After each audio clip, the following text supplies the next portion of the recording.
one of the things is your time now. It's the most important. I also want to tell you that life always offers you a second chance. It's called tomorrow. Therefore, this second chance will be given to say something about today. I'm coming up with the word brain. Why am I talking about the brain power? It is one of the most important resources that God has given you.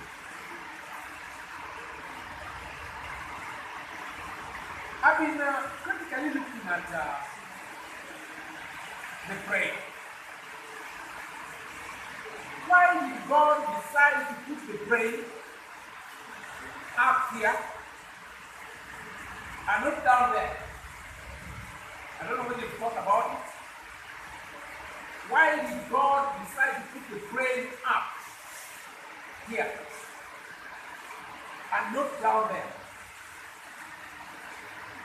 Why did God put the brain here? Or put the brain here? Or put the brain here? Why did he decide to put it up here?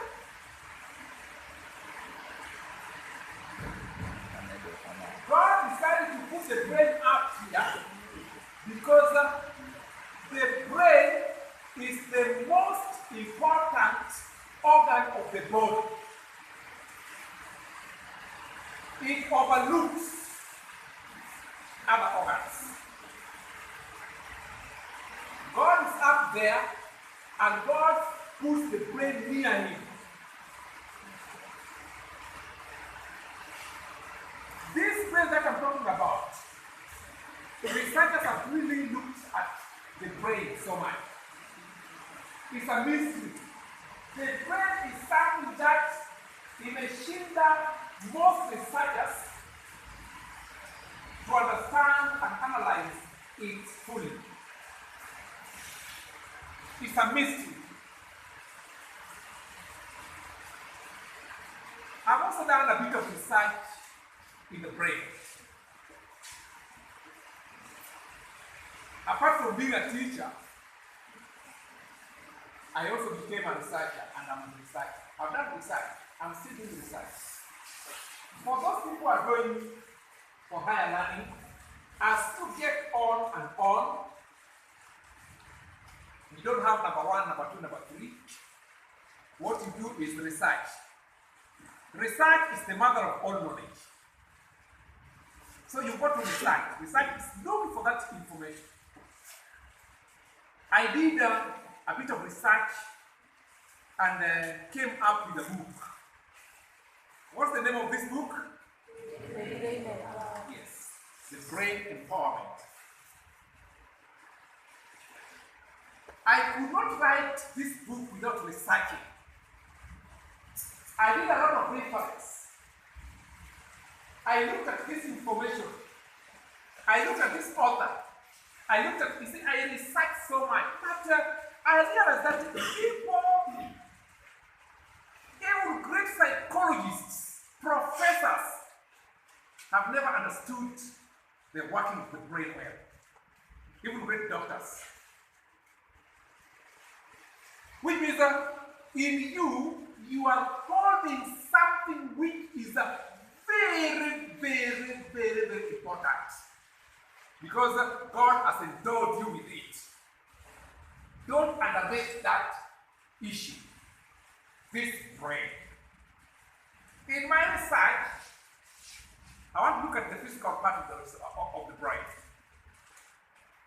That the brain, I know that the brain is one of the smallest organs of the body. But you need to know what? The brain is only 2% of your body weight. 2%. This brain, as small as it is, the brain controls a 25% of the body glucose, because that's the food of the brain. It uses a lot of energy. It needs a lot of energy to run out and do all other things. This brain that we're talking about,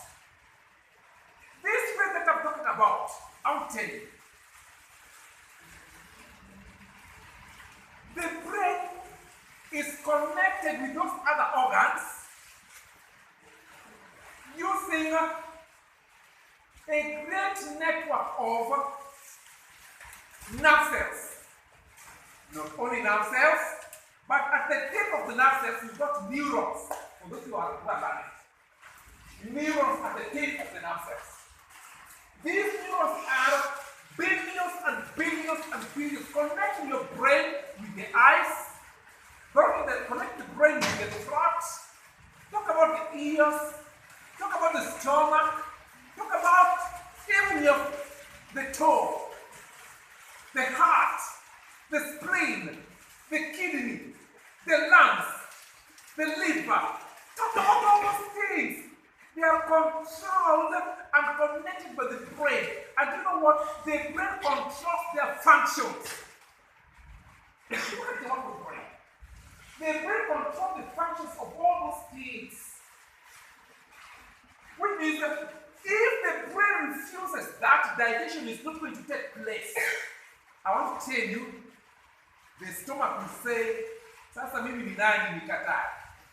Si umesema master. Digestion will not take place.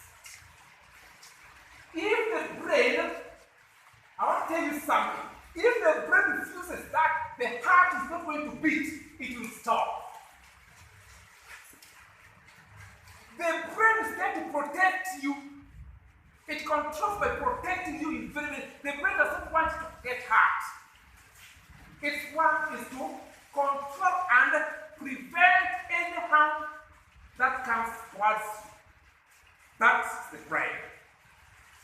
But don't you know what? This is something that I want you to know. The brain is the one, in case you die in a normal way, the brain is the one that dies last. But did you know that?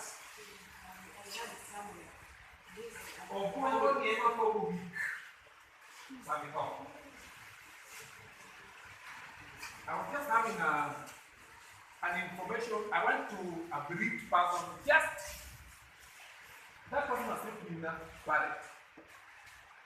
Hata nimepatiwa barua ya kwenda kwa funeral yake. Leo, it's just reminding me. I'm supposed to be going for Harambee. After this, we end up for Harambee. Somebody called Elder Uko alikufa. Mzee amekufa, in fact anaambia mke wake, leta nasikia baridi, hebu niwekee blanketi mimi. Hebu nifanye namna hii. Hebu niweke kwa maji, mimi nataka nilale chini. Now the voice is very okay. Hebu mimi naona hii kitu inaenda na mimi vibaya. Hii kitu inaenda kuniua. Nasikia kama hii kitu inaniua moja. He just talk like that. Mpaka miguu ikakataa kutembea, kubebana. Mpaka mkono ikakataa kubebana. The brain still working. Imagine that. Mpaka mdomo ikaweka hivi. The brain is still working. I want to tell you, the brain is the one that dies last. And when you tell the brain that I'm tired, the brain will say, okay, you are tired, I'll make you become tired. That's the brain. So this brain that you're having, I want to tell you something about it. It's God that you know. The brain is a God-fulfilling organ. Any goal you give the brain will fulfill. Tell the brain that I want to succeed. The brain will tell you, okay, you want to succeed, I'll help you do it. Tell the brain that I'm tired. The brain will tell you, you mean I'm tired? Okay, I'll make you become tired. Which means because it controls every other organ of the body, even the energy releasing organs, You know what the brain will do? It will extract energy from those places and then the energy. Please don't come because this person is tired. Withhold those brain, those energy. And you just find yourself, hey, you can just say what you are tired. The brain tells you, okay, the thing one. Dokinini, Namao, the Nino. Cannot wait for you to pick you up. If you tell the brain that I'm sick, the brain will make you become sick. I want you to know that. If you tell the brain that you're sick, the brain will make you become much more sick. You know what the brain will do? Oh, when you say you're sick, it hears.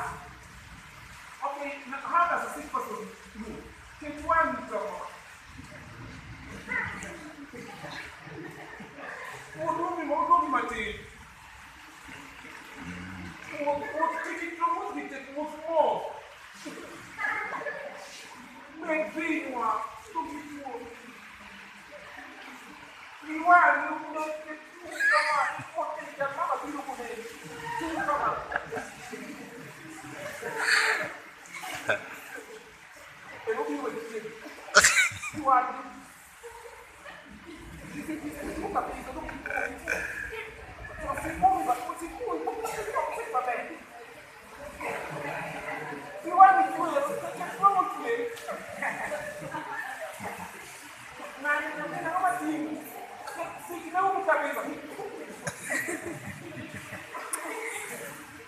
you will become sick. Let me tell you. The brain is not something to play with because every hour you give the brain fulfills. But there's something I want to tell you about this brain. Though the brain can control all these other things, one great thing which God endowed you with, that you've got power over your brain. You can tell your brain, no, don't play with me, brain. I'm not tired. More decisions, when you make very positive decisions, the brain will think, the brain loves it if you do it. So you've got the power to command your brain to do exactly what you want. And this brain, because you've got the power over it, the brain obeys what's called the goal. Any goal you set for yourself, the brain obeys like a soldier. Yes, sir. Yes, madam. Any goal. If you tell the brain that now this rain is falling, I want to run going home. Okay, the brain says, okay, yes. It will give you energy to run.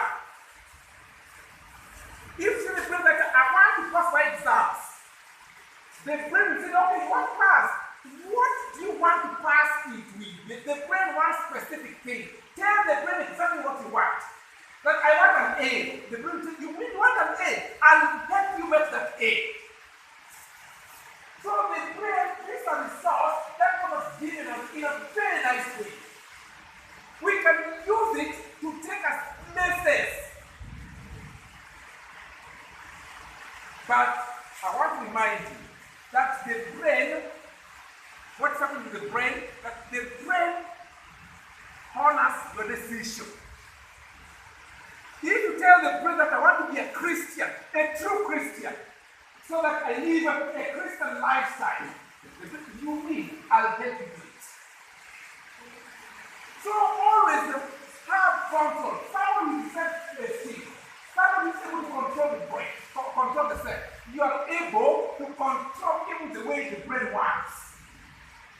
This is the reason why I say this brain can we use it because our potential lies in this brain here. The brain is sometimes called the mind. The other name of the brain is called the mind.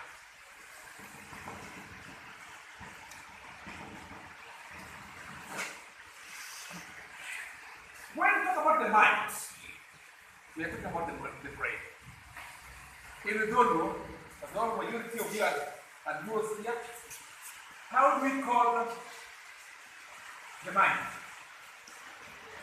The mind is what? Power. Yes? Yeah? That's not here. Stand up so that we hear you.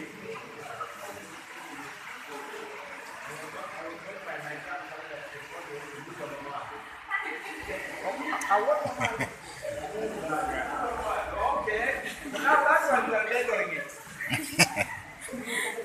That's what we are labeling it. I want to tell you that we sometimes call it the heart. Junior Oyieke. Junior Oyieke Obi. How you taking off Oyieke? Yes, I know what you mean. Let me tell you, the mind is not this heartbeat. The mind should end where? Is this one here, the brain. Something called the mind, the heart? No. It is the brain. It's called the mind. The mind is the part which is the part of the brain is working in a very powerful way. Our serious is in this mind here. Therefore, this mind that I'm talking about, here is where your decision of meditate is. It's the inner part of the brain. Why the brain is so physical? This one here is abstract. You cannot touch it. This one is abstract. You cannot touch it. The physical one can be bent and it makes people work. Because the brain is all water. 85% of the brain is water. It works well with water. And the food of the brain is glucose. Madame was looking at what's called the glucose. What's the source of glucose? Which makes the brain work so well? Is it the plant-based food or flesh? Do we get glucose in meat? Do we get it in white meat? Where do we get the glucose? From plants. Which means if you use plant-based food, your brain will be what Madame was saying, creative, decisive, critical, analytical. That's the thing. Can you remember the story of Daniel, Meshach, Shadrach, and Abednego. You have to say anything? No. That's why when you go to school, you can see the major part of your diet is plant-based. By the time you eat meat, you become very aggressive. Let me tell you where that aggressiveness comes from. Because you're looking at the brain. The mind is divided into 3 levels, very important levels. And because you're saying there with this, who should know this better? The mind.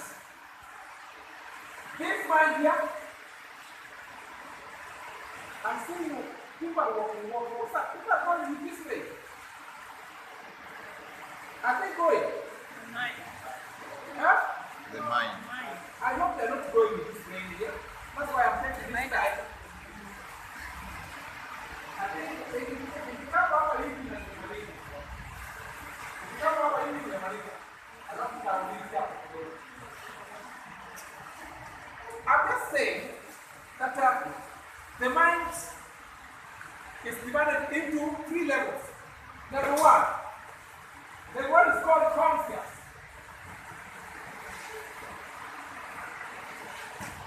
Conscious. When you talk about conscious,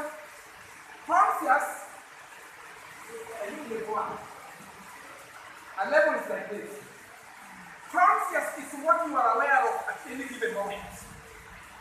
Like right now, you're aware that I'm giving you this talk. Anything you're aware of, that's your conscious. Here is where we meet the outside world.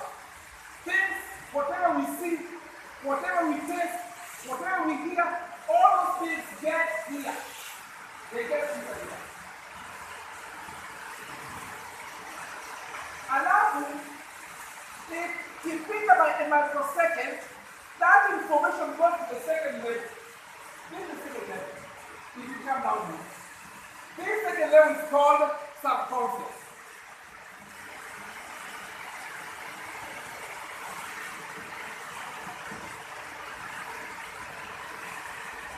Subconscious is that level which is able to communicate easily with the conscious. They can communicate. How do they communicate? If something is here, which is that they can, because it's the memory bank. Here is where our memory is made. All those things, the Christian values, not about the summer side in a theater. Whatever you learn comes here. Whatever you read comes here. If you think about it sometimes, even after you learn for a longer time, this information, it will go to the darkness. The darkness is called unconscious.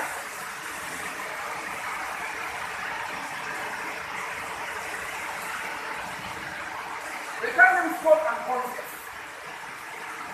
Unconscious is that level which contains information ambayo imekuja hapa hivi, ikakaa hapa kidogo. When you get tired that you think you've forgotten it, then it goes down. So anything that gets in you cannot be forgotten. Anything you see you never forget. Anything you hear you never forget. Anything you taste you never forget. That's why you have them here. If you think about it, in our memory bank. If you think if you can't pass it, in case you are killed when you're still a child, let me tell you, here is a potato, you properly. In case you are abused when you're still a child, it's up here. So, down here, there's a little why I want to give you this information. Down here, contains information about the doctor down here, and you also have information which you are born with. There's certain information that you are born with here. They are at the unconscious level. This information that you are born with includes the instincts, impulses, desires, all those things which you share with other animals. They are down here.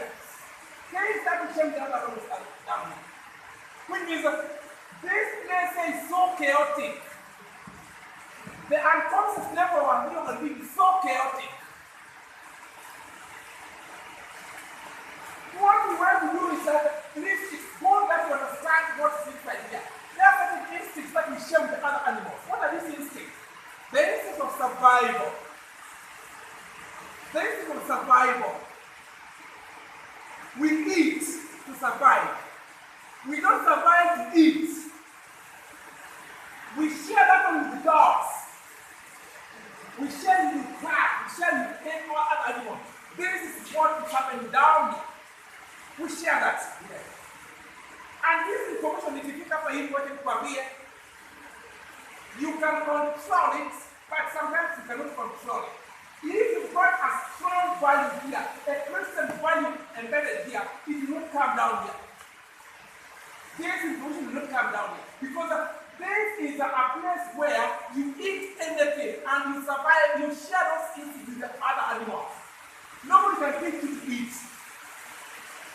I don't know, do we have a university where people are taught how to eat? No. Mtoto anazaliwa tu hivi, hebu weka kiti hiyo kwa mdomo hivi. Nani anamfundisha?